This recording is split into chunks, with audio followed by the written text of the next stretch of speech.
Bien,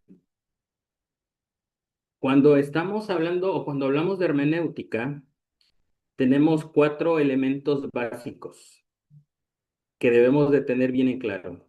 En primer lugar, es el texto, porque si vas a aplicar hermenéutica, es obvio que lo vas a hacer a un texto bíblico. Por lo tanto, es el texto, ¿verdad? Sí. En este caso, es el primer elemento, el texto, y debemos entender qué trato le debemos dar a ese texto. Estamos hablando del texto sagrado. El otro elemento es el método. El método, la palabra método significa el camino para llegar al objetivo. Entonces, tienes que seguir una metodología. El tercer elemento es el intérprete, que te involucra o que me involucra. El cuarto elemento es el Espíritu Santo. Siempre he dicho, si la escritura fue inspirada por el Espíritu Santo, santos hombres de Dios hablaron siendo inspirados por el Espíritu Santo, el Espíritu Santo tiene que ser el intérprete de la escritura. Por lo tanto, también tenemos que preocuparnos por el aspecto espiritual personal cuando nos acercamos al texto bíblico. Y lo otro es el método. Yo siempre he dicho de esta manera, siempre, pongamos atención a este dicho, siempre hay varias maneras de hacer las cosas, pero siempre habrá una manera correcta. Lo repito, siempre habrá varias maneras de hacer las cosas, pero siempre habrá una manera correcta. Yo digo que se planchar y yo plancho quizá como guía me manchaba o como me enseñaba en la escuela me iba a planchar. Alguien tiempo, un hermano que me dedicó. Quizá no sea el método correcto. Me cuesta mucho planchar pantalones y quizá haya un método mejor para planchar pantalones. Y esta analogía yo la pongo también. En alguna ocasión alguien decía, la manera correcta para servir la leche desde el paquete del recipiente que viene de fábrica, dice, la mayoría lo hacemos mal, la servimos desde el lado más cercano a la orilla y tiene que ser inclinar hacia el lado más lejano. Y yo me quedé pensando, y bueno, eso dicen, por la cuestión de las burbujas, por la cuestión del aire, no sé. O sea, siempre hay maneras correctas de hacer las cosas. Por lo tanto, tenemos que investigar cuál es la manera correcta. En la hermenéutica pasa lo mismo, porque hay diferentes métodos que nos acercan al texto, pero como vemos aquí en la diapositiva, debemos entender cuál es el que realmente debemos aplicar, porque hay cuatro categorías de métodos. Tenemos métodos activos que involucran los sentimientos y la imaginación del intérprete. Tenemos métodos institucionales que involucran lo que dice la iglesia, lo que dice la institución, lo que dice la tradición, y eso es lo que muchas veces prejuicia el acercamiento hacia el texto sagrado. Los métodos racionalistas que tratan de darle a la Biblia un trato como un libro común, olvidándose que para acercarnos a la Biblia es igual como el acercarnos a Dios. Sin fe es imposible agradar a Dios. Entonces, esta metodología o estos métodos que apelan al razonamiento o a la ciencia humana son métodos incorrectos. Los tres primeros o las tres primeras categorías existen, pero no son las correctas. Como adventistas del séptimo día o como herederos de la tradición cristiana primitiva, nosotros consideramos y creemos que es el método gramático histórico el correcto para poder acercarnos al texto bíblico. Fíjense, son 4 categorías. Las tres primeras nos llevan a una eisegesis y la cuarta categoría, que es el método único, el método gramático histórico, es el que nos va a llevar a la verdad revelada en la palabra de Dios. Suena pedante, pero podemos decir que como adventistas del séptimo día, nuestro acercamiento con el texto bíblico es a través del método gramático histórico, porque creemos que es la metodología correcta. Y eso es lo que vamos a aprender a lo largo del curso, a poder aplicar el método gramático histórico al texto bíblico. Vamos a hacer varios ejercicios en los que ustedes aprenderán a usar léxicos, concordancias, concordancias comunes, concordancias temáticas. Aprenderán a usar interlineales, diferentes versiones de Biblias, diccionarios bíblicos, comentarios bíblicos, que son los últimos recursos, los comentarios bíblicos, y de esa manera tendremos la certeza de que cuando nosotros decidimos hacerle una aplicación al texto bíblico, es porque ya lo hemos comprendido en su contexto gracias al método gramático histórico. Bajo esta perspectiva, tenemos los métodos subjetivos y que están relacionados con la tradición. Estos métodos tienen una máxima: cuando el yo o la iglesia están por encima del texto bíblico, ¿sí? Entonces, debemos entender que sí están viendo mi pantalla, ¿verdad, Sí, Castrejón? sí, Ok, sí, estamos en esa diapositiva, la de los métodos de la subjetividad y la tradición. es correcto. Es que Sí, yo no sé cómo está aquí, ya estoy directamente Ah, en el ok. PowerPoint y ya no sé si me estoy viendo, si no me estoy viendo, si me están escuchando, Sí, pero sí, sí. seguimos. Entonces, existen varios métodos. Dijimos, la palabra método viene del griego que significa el camino para llegar al objetivo. Aquí el objetivo es llegar a una interpretación de la Biblia. A lo largo de la historia ha habido diferentes metodologías y una de ellas es el alegórico. Aquí está. El alegórico surge de la combinación o del sincretismo de la filosofía griega con el pensamiento bíblico. Tuvo con los judíos en Alejandría y uno de los principales exponentes fue Filón en los primeros siglos, y posteriormente tenemos a Orígenes, y posteriormente en la Edad Media se popularizó el método alegórico a partir de la influencia de San Agustín.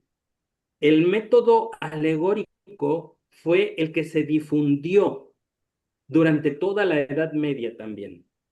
Claro, había una variante que vamos a ver en la unidad 2, nos vamos a meter más de lleno en la próxima clase, en donde vamos a ver que en la Edad Media se utilizó un método que se le llamaba el método de la cuadriga, en la cual se buscaba al texto bíblico 4 dimensiones para poder interpretarlo, cosa de lo cual yo no estoy de acuerdo y que el método gramático histórico no está de acuerdo.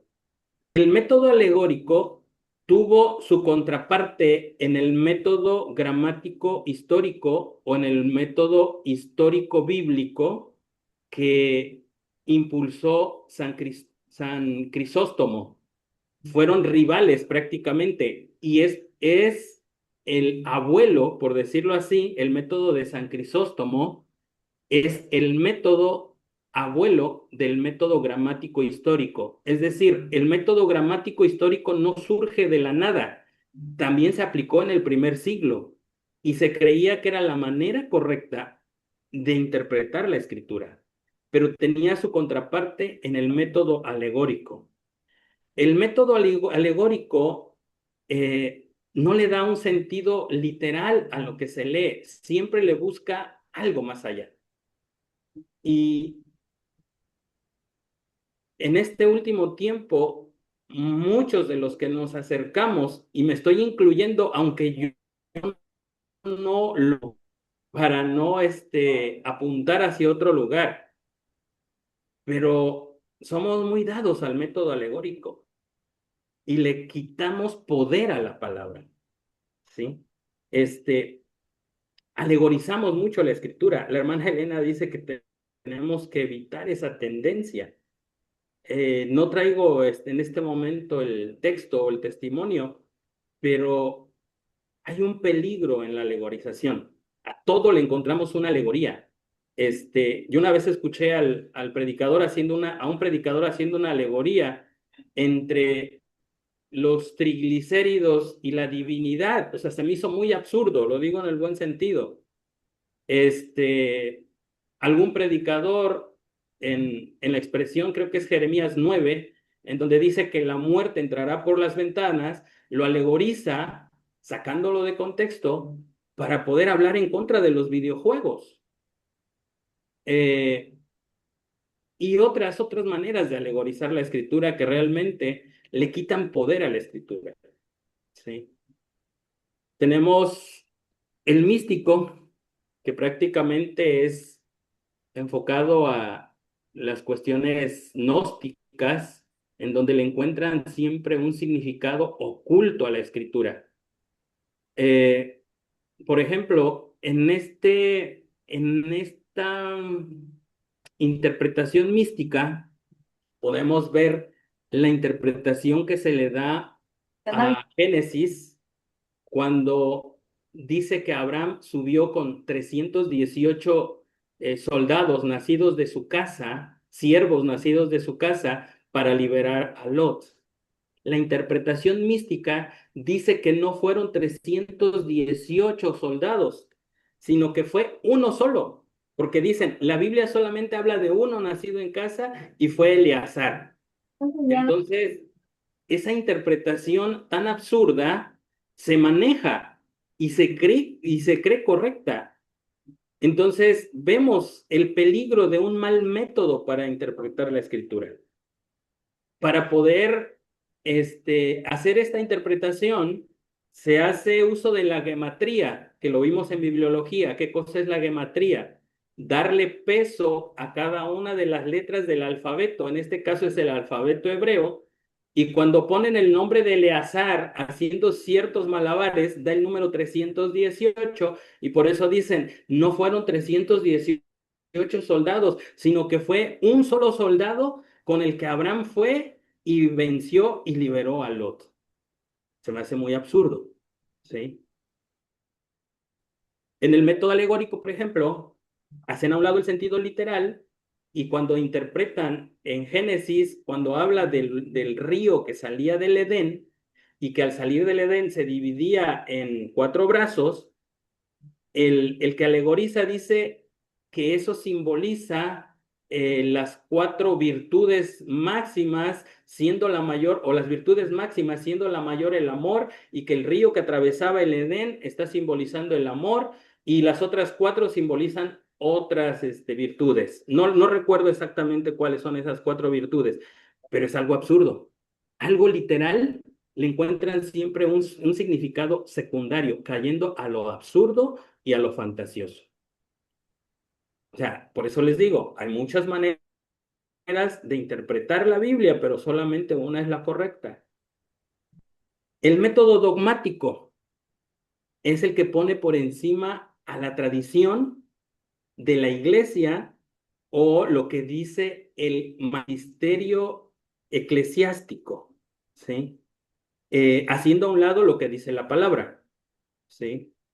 Este es un ejemplo más concreto, es las máximas o los dogmas de la Iglesia Católica, que hay enseñanzas que no pueden interpretar con la escritura y se van al dogma.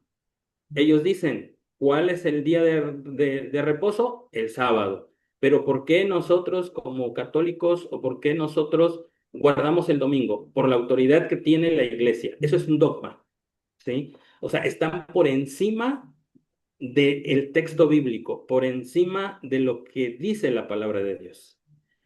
Debemos de tener cuidado también de no ser dogmáticos, porque muchas veces decimos cosas sin tener un fundamento bíblico. Simplemente lo enseñamos por tradición o lo enseñamos porque así nos lo enseñaron o lo enseñamos porque nos ha dado resultado. Y yo puedo dar muchos ejemplos en cómo muchas veces hemos sido dogmáticos, pero no viene al caso. ¿Sí?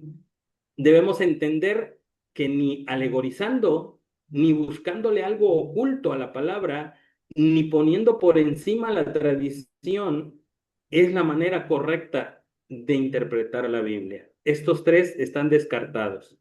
Tenemos otro método que es el pietista, que le da un enfoque devocional, tu sentir, lo que Dios te ha mostrado, lo que Dios te ha dicho. Y eso se está poniendo de moda últimamente.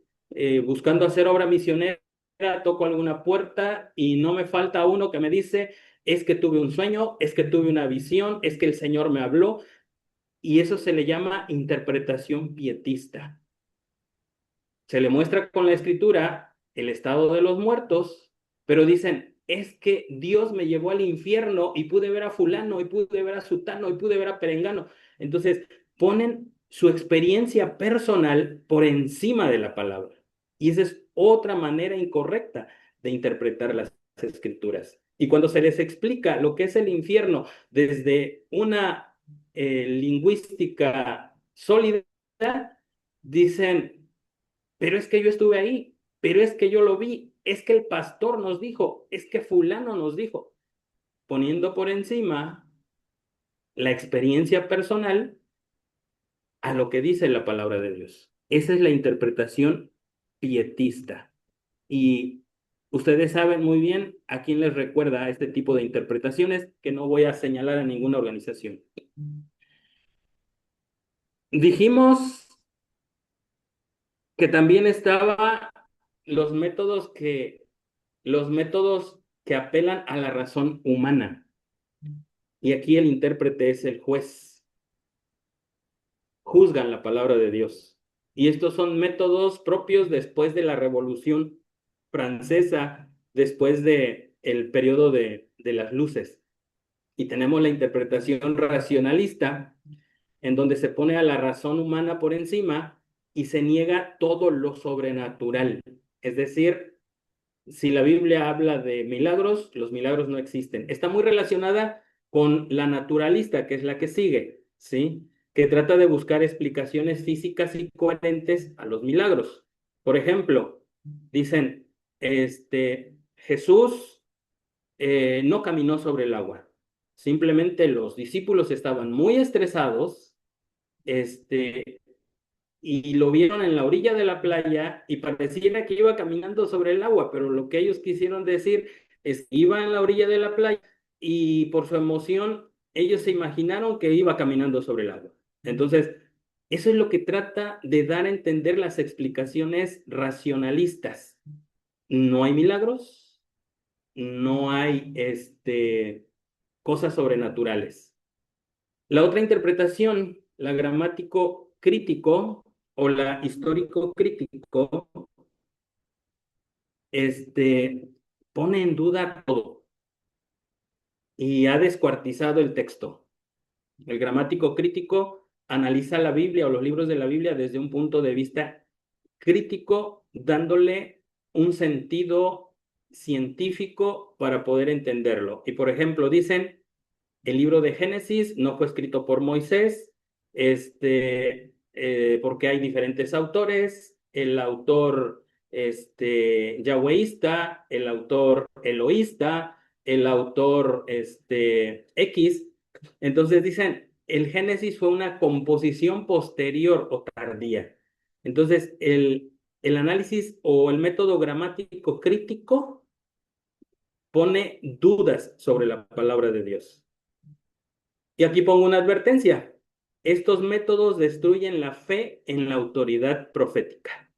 ¿Sí? La mayoría dice El libro de Daniel no es profecía, es un libro que fue escrito en el siglo II, en el siglo II antes de Cristo, ya cuando había pasado todo, ya cuando Babilonia había caído, ya cuando los griegos habían triunfado sobre los persas, ya cuando se habían levantado los reyes seleucidas. Por lo tanto, el libro de Daniel no es profecía.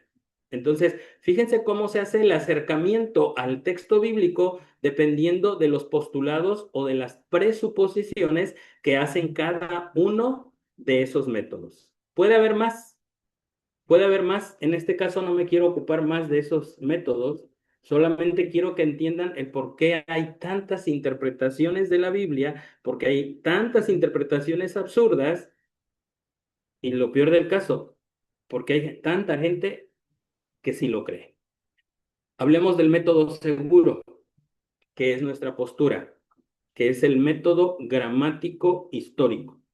El método gramático histórico busca el significado original mediante el análisis de la gramática y la historia, es decir, le da el peso suficiente al texto en sí, lo analiza, lo determina qué tipo de texto es, en qué categoría está, si es una narrativa, si es una parábola, si es una epístola, si es un evangelio, si es profecía clásica, si es profecía apocalíptica. Entonces, le pone mucha atención al texto, ¿sí?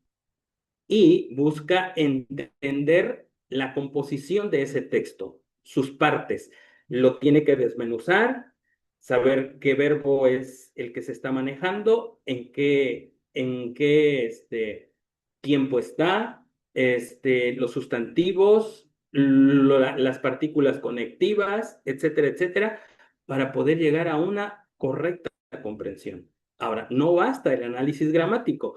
Ahora nos tenemos que ir al análisis contextual, que incluye historia, geografía, cultura, pormenores, qué fue lo que pasó cuando se escribió, en qué estado estaba el autor, a quién se lo dirigió, por qué lo dijo de esa manera, qué era lo que se creía en ese tiempo, etcétera, etcétera. O sea, se busca entender el todo lo que está relacionado con el texto que se está interpretando en ese momento, ¿sí? Y nos acercamos al texto a través del método gramático histórico, teniendo ya ciertas bases o principios. La Biblia es un libro inspirado, cosa que no tienen los métodos racionalistas. La Biblia armoniza de principio a fin, no se contradice, y si hay aparentes contradicciones, tenemos que entender por qué se dan esas aparentes contradicciones. Y otro principio es que la Biblia se interpreta a sí misma. ¿Quiénes fueron los principales exponentes? Les dije que en el siglo II, San Crisóstomo ya utilizaba este método y se creía que era el método correcto.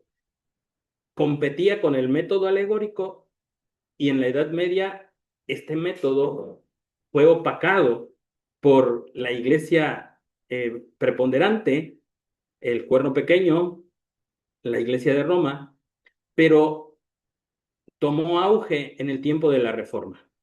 Lutero, Calvino y nuestros pioneros adventistas, específicamente Guillermo Miller, con sus 14 reglas de interpretación o sus 14 reglas de hermenéutica, basadas en el método gramático histórico, ¿sí? Nosotros adoptamos este método porque es el único que permite que el Espíritu Santo nos guíe a un verdadero, así dice Jehová, que es el resultado de una exégesis. El resultado de una exégesis es un yo creo que es así, mi iglesia dice esto, la tradición dice esto, pero a través de una exégesis correcta, a través del método gramático histórico, siempre vamos a llegar a una conclusión. Así dice Jehová. Hacemos un cuadro comparativo. ¿Quién está por encima en cada uno de los métodos? En el alegórico está por encima la imaginación del intérprete, el estado de ánimo del intérprete y sus prejuicios y sus presupuestos. En el dogmático está por encima la tradición de la iglesia o de la organización. En el racionalista está por encima la mente humana. Y en el gramático histórico, el que manda o el que tiene el control es la palabra de Dios misma. Dijimos que otro agente es el Espíritu Santo. Si Él escribió, si Él lo inspiró, Él es el que nos tiene que guiar para poder llegar a una interpretación correcta. Él es el que nos va a iluminar para comprender la verdad espiritual y es el que nos va a crear convicción, porque el acercarnos al texto bíblico no es para satisfacer nuestra curiosidad, no es para que tengamos algo curioso que presentar en la sociedad de jóvenes, no es para presentar algo novedoso desde el púlpito, sino que tiene que cumplir una función regeneradora y transformadora, principalmente en nuestra vida personal y después en los que escuchen las conclusiones hermenéuticas a las que hemos llegado. Primera de Corintios 2:11 dice, las cosas de Dios nadie las conoció, sino el Espíritu de Dios. Y esa es la máxima. Cuando nos acerquemos al texto bíblico, no lo hagamos para satisfacer una curiosidad, sino para tener ese pensamiento del apóstol Pablo cuando estaba en el camino a Damasco. Señor, ¿quién eres y qué quieres que haga? El otro elemento dijimos que era el intérprete. El intérprete debe de tener cualidades y son las cualidades que debemos cultivar. Debemos de tener cualidades espirituales, la regeneración que nos da el acercarnos a la palabra de Dios, porque la palabra de Dios es viva y eficaz y más penetrante que toda espada de dos filos. Si te acercas al texto bíblico y no ha cumplido en ti esa función regeneradora, estás abordando la Biblia como un simple libro secular y no como un libro que cambia vidas. Tenemos que acercarnos con fe, sabiendo que es un libro que tiene un objetivo, mostrarnos el camino de regreso a la casa del Padre. Tenemos que acercarnos con humildad, haciendo a un lado nuestros prejuicios y haciendo a un lado incluso nuestra capacidad técnica. A veces pensamos que el simple hecho de acercarnos a la Biblia, eh, no nos quitamos el calzado de los pies, no nos quitamos prejuicios y queremos muchas veces encontrar en la Biblia lo que nosotros creemos y lo que nosotros pensamos sin tener ese sentir de humildad y decir, Señor, muéstrame tu camino y cuando tú me lo muestres, ayúdame para tener esa capacidad de seguirlo, no solamente para abonar a mi mente teoría, sino que también lo lleve a la práctica. Y muchas veces nos acercamos al texto bíblico con nuestros prejuicios, ¿sí? Y lo digo, el dominical se acerca pensando que el domingo es el día del Señor y ya no puede ir más allá. Así como dijo alguna vez Robinson, los luteranos no han ido más allá de lo que donde los dejó Lutero, los calvinistas no han ido más allá de donde los dejó Calvino. ¿Por qué? Porque se acercan a la palabra de Dios con sus propios prejuicios y con sus dogmas. Necesitamos oración. La oración no es un simple rito que tenemos que cumplir antes de acercarnos a la Biblia, sino que lo tenemos que hacer con la intención de que Dios abra nuestros ojos al entendimiento.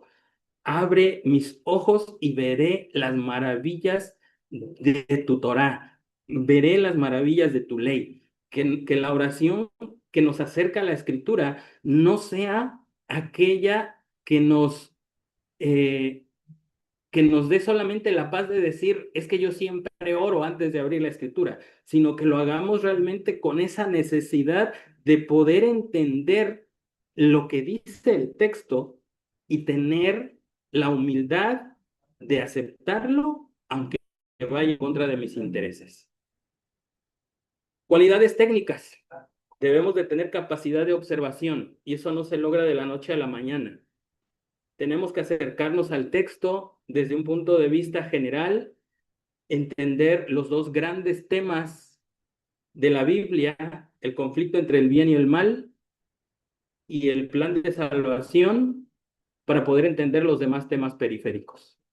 Tenemos que tener la capacidad de observación para crear bosquejos, para poder encontrar en el texto bíblico algo que se repita, una palabra que sea más importante en el texto, que se repita, que la repita el autor o algún antónimo de esa palabra, algún paralelismo, alguna estructura literaria. Entonces, eso no se logra de la noche a la mañana, pero sí lo podemos lograr. Debemos tener honestidad intelectual, ¿sí? Que realmente no busquemos encontrar en la Biblia lo que queremos, sino lo que Dios nos quiere mostrar. Ser honestos, no torcer la escritura, no tratar de hacer que el texto a fuerza encaje en nuestro pensamiento. Tenemos que ser honestos. En alguna ocasión hay una eisegesis, una mala manera de interpretar Apocalipsis 12:17 y se utiliza como método. Y alguna ocasión alguien dijo, nos ha dado resultado. Y alguien dijo, pero no se interpreta correctamente, pero nos ha dado resultado. Entonces debemos de ser honestos y no torcer la escritura.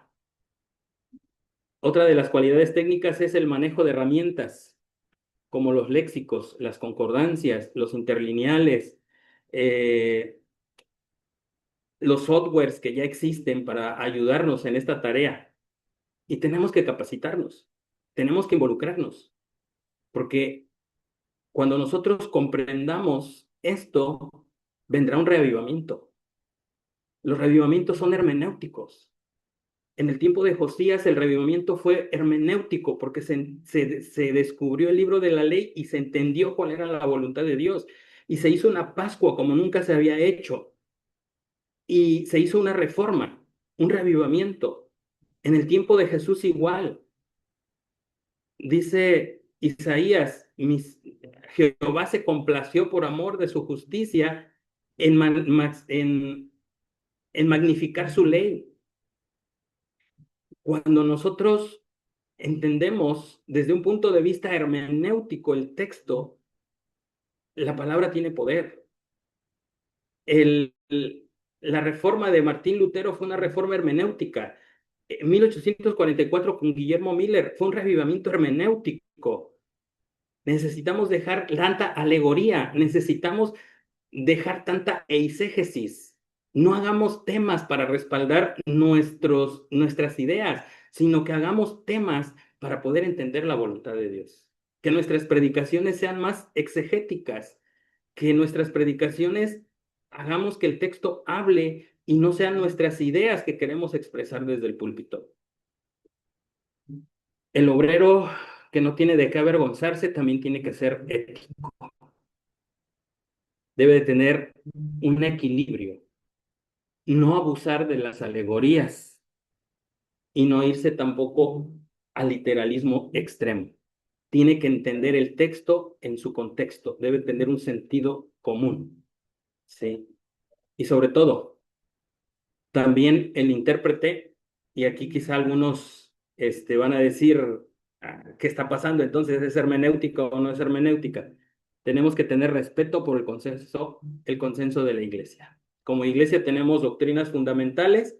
Lo que podemos hacer a esas doctrinas fundamentales es aplicarle hermenéutica, hacer un proceso exegético y vamos a llegar a cierta conclusión, ¿sí? Y nos vamos a dar cuenta que esas doctrinas fueron hechas bajo oración y ayuno, ¿sí?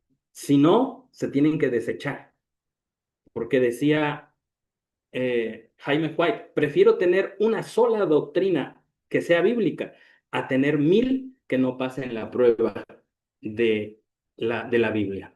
Entonces, pero debemos entender, si tú llegas a una conclusión hermenéutica que no cuadra con el grueso de la iglesia, vuélvelo a analizar, en algún punto quizá te desviaste, Pero si vuelves a llegar a la misma conclusión, hay un proceso. No hay que enseñar cosas que vayan en contra del consenso hasta que lo presentemos a personas de experiencia y hay un proceso, para que esas doctrinas, quizás sean enmendadas. Estoy hablando de un supuesto, no estoy hablando de algo en específico, ¿sí? Pero hay un proceso. Hay quienes encuentran a través de la hermenéutica ciertas cosas, se adelantan, las están enseñando, hacen una revolución, una rebelión, por decirlo de alguna manera, y a veces son nuestros sentimientos o una eisegesis los que nos llevó a esa conclusión. Por lo tanto, debemos tener también éticos cuando encontramos algo y seamos éticos en el sentido de decir, me habré equivocado, voy a hacer un reanálisis, ¿sí? Y seamos sensatos en presentar nuestros resultados de la manera correcta y a las personas correctas. Ese es el perfil que debe de tener el verdadero intérprete. Debe de ser espiritual, debe de ser capacitado técnicamente y debe de ser ético. Conclusión. La hermenéutica es ciencia porque requiere reglas técnicas, principios, normas, y es arte porque requiere habilidad y práctica. No se logra de la noche a la mañana, pero sobre todo es un ministerio espiritual porque requiere un corazón transformado. ¿Estás dispuesto a ser un obrero que no tiene de qué avergonzarse? Este curso nos va a ayudar a interpretar correctamente o aplicar los principios de la interpretación bíblica correcta para capacitarnos y trazar correctamente la palabra de verdad. Que sea para honra y gloria de nuestro Dios. Amén.